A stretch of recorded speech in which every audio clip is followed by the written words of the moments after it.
Hey guys, so this video will be about private label. Now it will be more of an overview as it takes more than just one video to explain the ins and outs of private label, but at least it will give you an idea on how it works and what steps you need to take in order to be successful with private label. First, we need to define what private label actually is. Private label is selling what is called a white label product, and more importantly, is about building a brand around it. A white label product is basically a product made by someone else on which no patents rest. There are some people who actually create their own products, but this doesn't happen very often. At best, you have people who manage to improve on an existing concept or product. But again, the key to private label is the branding part. And what you actually do is that you try and build a successful brand around an existing product or concept. So the next thing you need to do is try and find a niche. Now a niche is another word for market segment and is somewhat tied and partly defined by keywords. Now let me explain this through a practical example. Right, so if you click on all here on this little drop down menu, you have multiple categories within Amazon. These are like the main big categories. So let's just pick sports and outdoors. Just hit the search button so you can go to the main page of sports and outdoors. Right. So these are the two subcategories within the main category. So let us click on sports and fitness. And then you'll find that within sports and fitness, you have even more subcategories. Right, so let's click on yoga. You see within this category, which is basically a subcategory of a subcategory, you have more categories. But let us click on mats, see if we can go down even further. Okay, don't think, I don't think there's another division of categories anymore beyond this, right? So even though I'm not an expert when it comes to yoga, I can imagine that with yoga mats, you have different thicknesses, different sizes, or different materials. Um, but you can't go down further, right?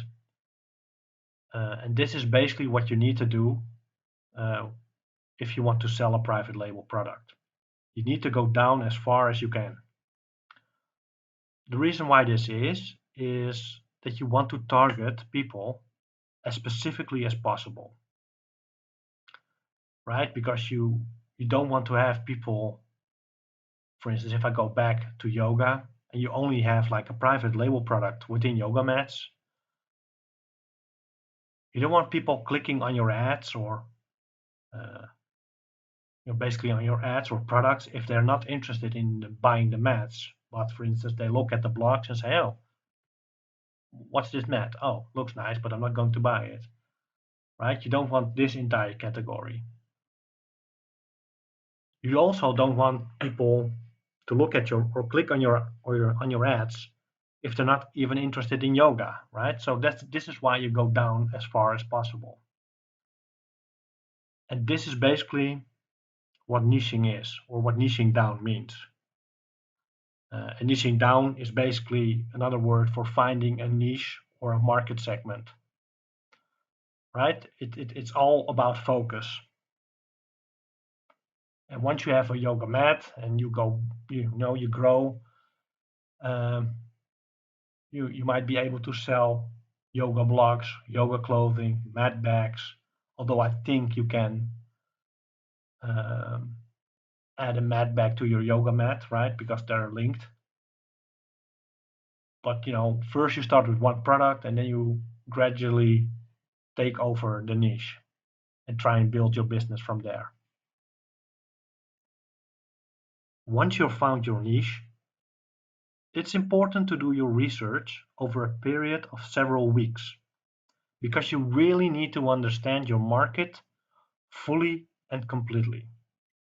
I mean, what do your customers like? And can you find something missing in any of the existing offers? Right? So let us click on, for instance, this one. And one of the things you can do to basically get feedback from the customer base is going through the reviews. Now, these are probably good reviews, but just click on all of them. Great. And even though it's nice to read positive things, the best thing is to go through the critical reviews. Okay.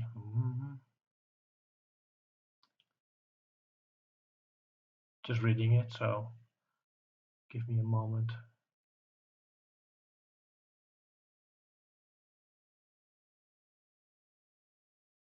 Okay, so a big problem is slipping off the mat, so it slips over the floor.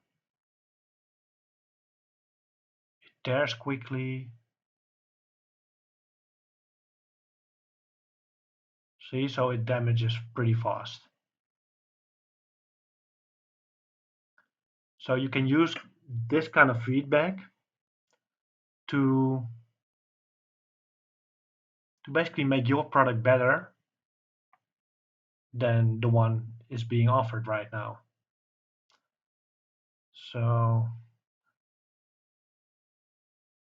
right, and what you basically need to do is you need to go through all the listings.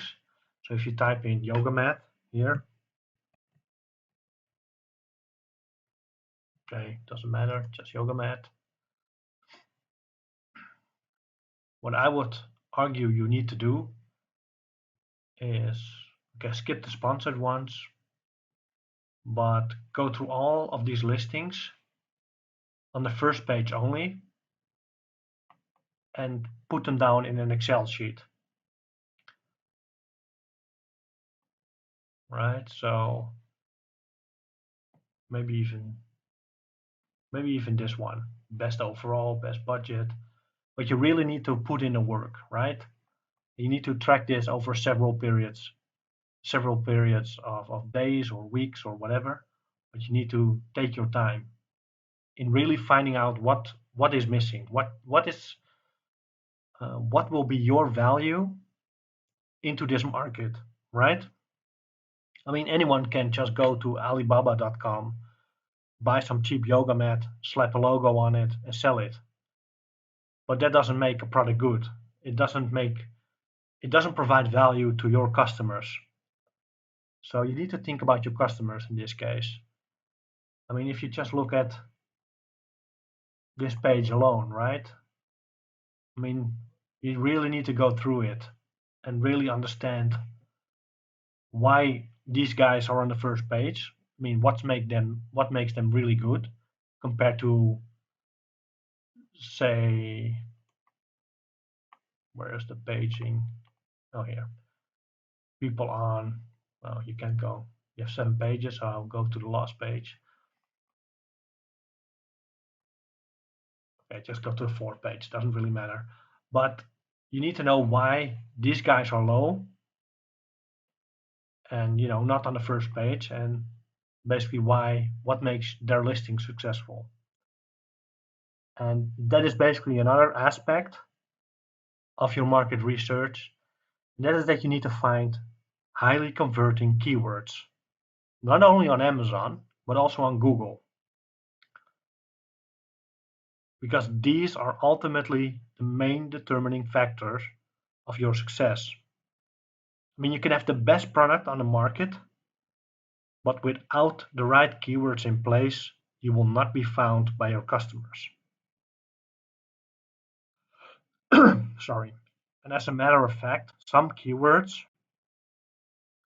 can actually make your product better, right? So if somebody is Googling a certain material combined with yoga mat, right? Like polyester yoga mat, then you know that if that's a highly sought out keyword, that you might need polyester, uh, that your mat needs to be made from polyester because a lot of people look for it, right? So you need to, it's not only like a search tool, but it also can help you with research. Now, let's say you have done the research and think you can make money with your chosen niche and product. You then have to come up with a brand name. Now, this can take some time, and it's often people take more time than it's actually needed, as most known brand names are a bit silly. I mean, Nike, Adidas. If you really think about it, they're silly names. So I wouldn't, from an artistic point of view, wouldn't think a lot or take a lot of time to come up with it. But there is one thing that you need to keep in mind, and that is that you need to check the patent office. And it's basically US uspto.gov. And what you need to do is compare your name with names that are registered. And it's sometimes doesn't even matter if they're registered as long as they're not in the same niche as you are, right? So you need to just to make sure you don't get blocked when you apply for a patent at some point. You need to check this. Now let's assume that this all works out. You would then, at the very least, need to get a logo for your brand. Personally, I would advise you to do a lot more than that and create a company style sheet where you specify the brand colors, the fonts, and all that stuff. And I would also advise you to build a website. This helps you later on when you want to apply for brand gating, but I even think it's either advised or required in order for you to get a patent on your brand. Now, one of the things you can do is go to Upwork or Fiverr and you can ask people to do it for you. Um, and it's not a bad thing to do, especially if you're not tech savvy or you don't know how to build a website. I think this is a good way to get a basic site up. However, if you're new to it, so if you never built a website before, just try it yourself first. Do your research so that the moment you speak with people from Upwork or Fiverr or whatever agency, you can actually talk to them on a fairly competent level, right? I mean, if you never built a website and they start throwing technical terms at you, you know, they can make up anything, You need the bamboozle plugin or whatever, and then you pay way more than you need to. So you really need to invest, not only money wise, but also in knowledge. You need to put the time in. Now, to get back at brand gating, this is the website from Amazon that is basically called transparency now. I don't know why they call it transparency, but it's basically a way for you to protect your brand from counterfeit. However, and this is something you really need to keep in mind, you can only get this if you have a valid patent. And another thing is that it doesn't block other sellers from selling your product. And that's what a lot of people don't understand about this, or forget, or neglect, or whatever you want to call it. Um, the only thing this does is you basically register yourself as the brand owner at Amazon. Amazon does not track down uh, people that sell on your listing. Um, I mean, if you think a lot of people selling your listing and maybe think they're counterfeit, you are responsible, right?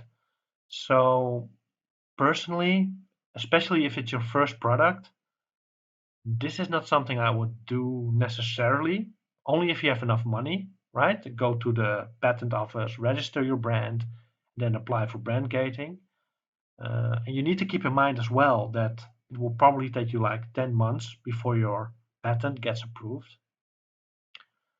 Um, but the best thing you can actually do in order to protect yourself from hijackers, and in case you don't know, a hijacker is someone who takes over your listing by basically copying your product and slowly taking over your stuff. And um, and that this is basically also what transparency tries to prevent, is like registering you as the specific seller, just to make sure no hijacker can take over. So in that respect, it's good, but it doesn't necessarily stop people from copying your product. And it also, again, they don't sue people, they don't actively chase them. So if there is a guy, if your product is easy to copy and there is some guy in China that copies your product and sells in your listing, you need to chase them. You need to uh, filing claims with Amazon, do the legal stuff, basically spend the money on lawyers. So, especially again, if it's your first product, I would focus on differentiating your product. And what that means is basically making it more difficult for people to copy your product. That's the essence of it.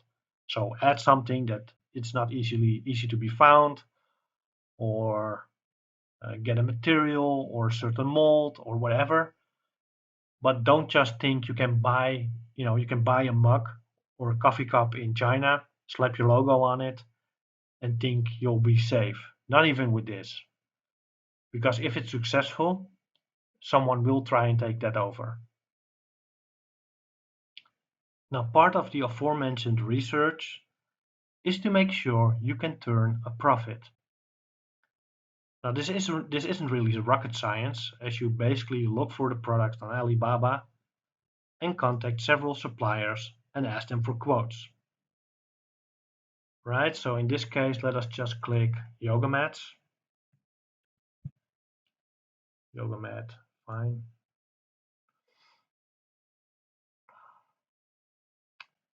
Okay, so $7. And but what you basically need to do, just let's say that this is something you want to go for. Um, right? Oh, okay, so this is like tiered pricing. Great, so you can see what it costs. Is this cost low enough for you to make a profit? So let's go on a random listing on Amazon. So let's just say that this is the average selling price for a yoga mat, right? Is this revenue enough for you, for you to make a profit if you subtract these costs, right? Or do you need to go to $5? One of the things you need to keep in mind with Alibaba suppliers is the amount of years they're in business. Okay, just click this away. Uh, Verified supplier isn't really, that isn't really something I would look at, right? I mean, this is basically Alibaba going to any supplier, just go to like a checklist and say, okay, do you have this? Yes. Do you have this? Yes. Do you use this and this material? Yes. Great, you're verified. See you next year, right? So this doesn't really matter. I mean, a lot can change in a year. What does matter is things like trade assurance and supplier ranking. I'm not sure why this keeps on popping up, but if I go back to the previous page, you can see also things like transaction level and trade assurance. These are the things, in combination with the amount of years they're in business, that I would use as parameters to say, as well as price, obviously, but these are the things you need to look at first and then look at price. Because there are a lot of people, a lot of these suppliers that are in business for less than a year have great prices, but they have no transactions, no trade insurance. They may be verified suppliers, but again, I won't put much stock in that. Now, if this all works out, right? So let's say you say, okay, these guys we clicked on just now, these are the guys you want to do business with. You just need to ask them for a quote, right? Contact suppliers, fill in your email or make a profile, and ask for a price and say, okay, can you add this or this, add a logo, stuff like that. But what I would do, uh, and maybe also to find proper suppliers, is hire someone in China, a sourcing agent, to um, to source for proper suppliers, but also sample or gather amount of samples to ship to your home, right? Because that's a step a lot of people don't do. They just look at this price and say, "Oh, great, $5. I will buy 500 of them." Done. But what if these 500 products are shit? They break down easy, the logo peels off, whatever it is. You don't want to find that out when you bought 500 products. You definitely don't want your customers to find out before you do. So that's why you ask for samples. And that's why I would, in all cases, look for a sourcing agent to help you with this. Now, what the agent can also do, so let's just say you have picked this supplier, you're happy with the quality of the product, you got the samples shipped to your home, you tested it, you send it out to friends, and you just let them test it for a couple of weeks, right? See if it's okay.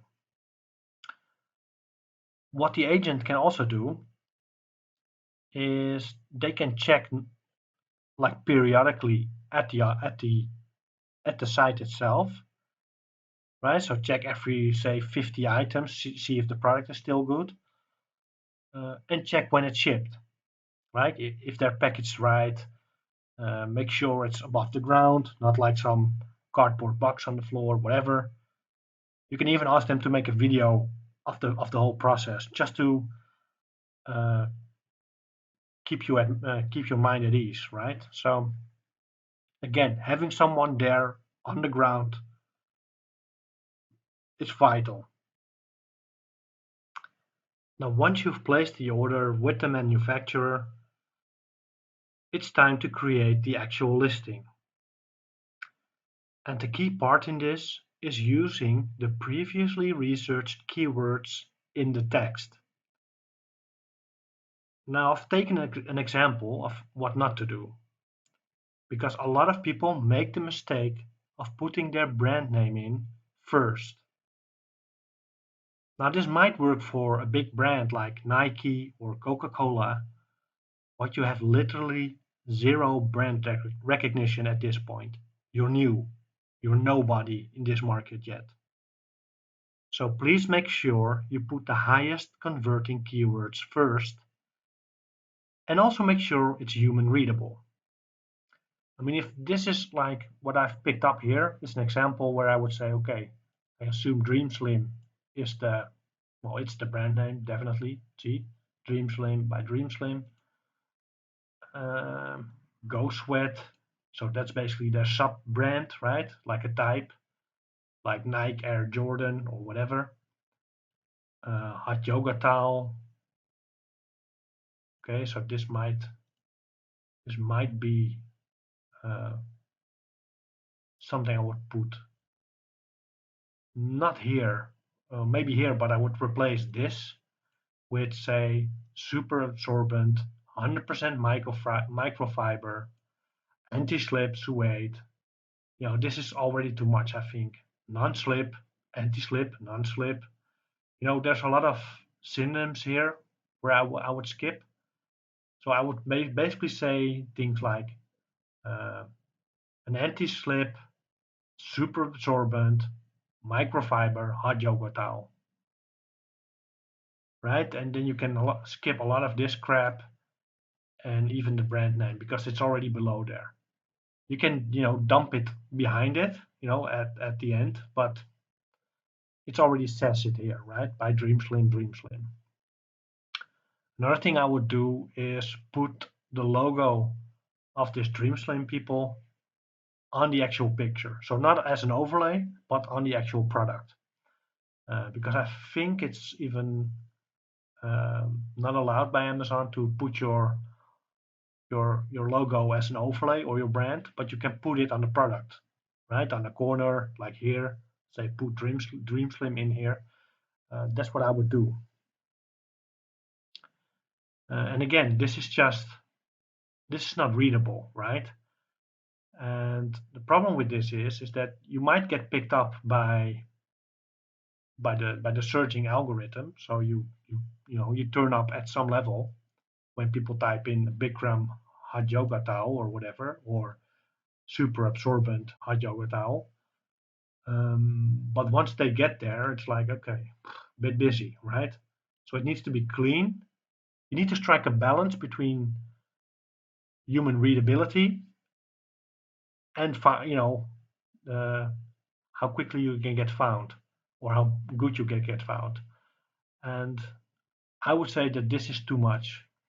Again, I would say, anti-slip, super absorbent hot yoga towel made from microfiber or whatever. But keep it dense with high converting keywords, but don't put too much words in it. Right. So, and again, here I would say maybe again hot yoga towel. These these bullet points you need to replace with keywords. I mean details. Nobody's looking for details. So this is basically talking about the microfiber stuff. Um, so basically say microfiber.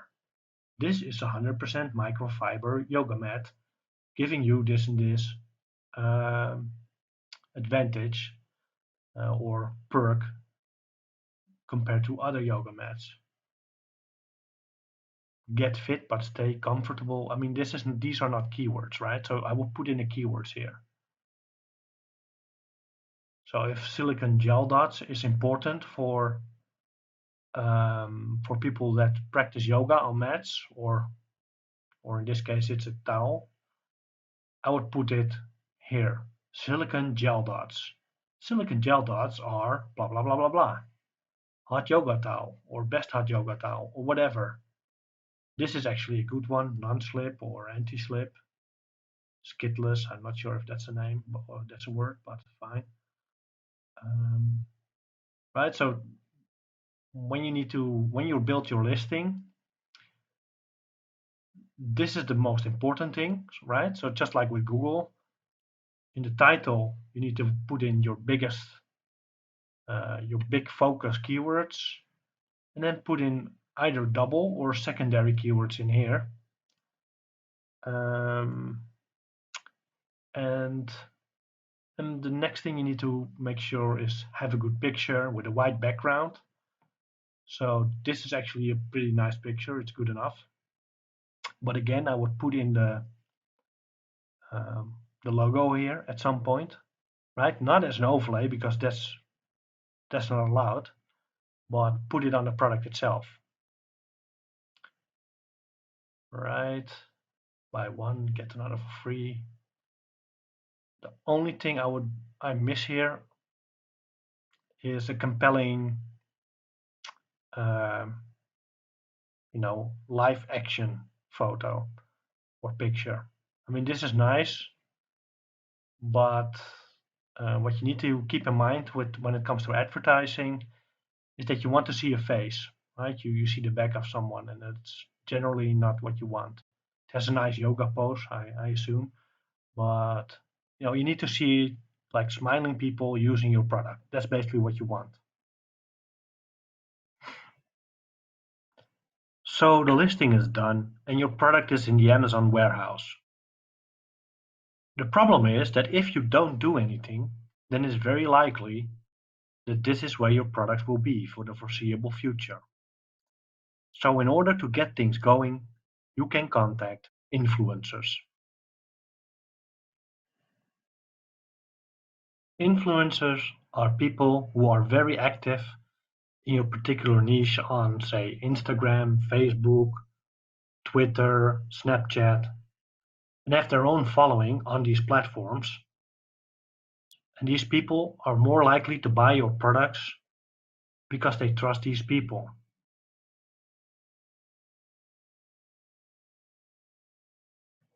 Now, as said before, you need to set up your own website and include store functionality in there and link it with the Amazon FBA system. Don't worry, there is software that can help you link up the FBA system with your backend. The reason you want to set up a store is because you want to drive traffic to your website.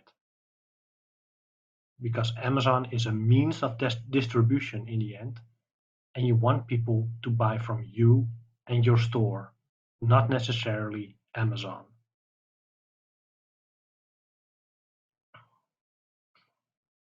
Now, just creating a website and shipping an item with your logo on it to an Amazon warehouse doesn't mean you will start selling straight out of the gate and make huge profits. As a matter of fact, you need to invest a lot of time and money into marketing as well. On the Amazon platform itself, you need to make use of the pay-per-click system, otherwise known as PPC, in order to get your listing ranked within the internal Amazon ranking system, commonly known as BSR. If you have created a website for your brand, then you need to set up several social media pages like Facebook and Instagram, and it's highly recommended that you work on SEO and SEA so that you start ranking on Google with your website. Keep in mind that SEO takes about 6 to 12 months before it kicks in. Now, all things considered, it's very likely that you will lose money in the beginning. So you have to make sure you have enough money to invest into several shipments of goods as well as advertising, and be prepared and willing to operate at a loss for a couple of months before you will start making money. Anyway, I hope this video helped, and I would appreciate it if you would go ahead and like this video and subscribe to our channel. Now, if you want to learn more and are interested in learning how to sell on Amazon, then it might be an idea to sign up for our course. Unlike many others, we actually focus on practical sourcing techniques, but more than that, we teach you how to build a business in a cost-effective way through battle-tested methods. On top of that, we offer free one-on-one support for people willing to jump in early. And just so you know, we have several 5 and 6-figure sellers who have bought the course for the support alone. Next to that, we offer free leads for 1 month and we'll add course content for free. The next module we'll be working on is geared towards private label. Now, with the course, we also provide email templates, files, and a list of stores you can source from. And even though we cannot guarantee you will be successful, I think that this will at least give you a fighting chance. Now, we also offer a daily lead service, but we would only recommend this if you're looking to scale up and already have some capital going and have been selling on Amazon for some time already.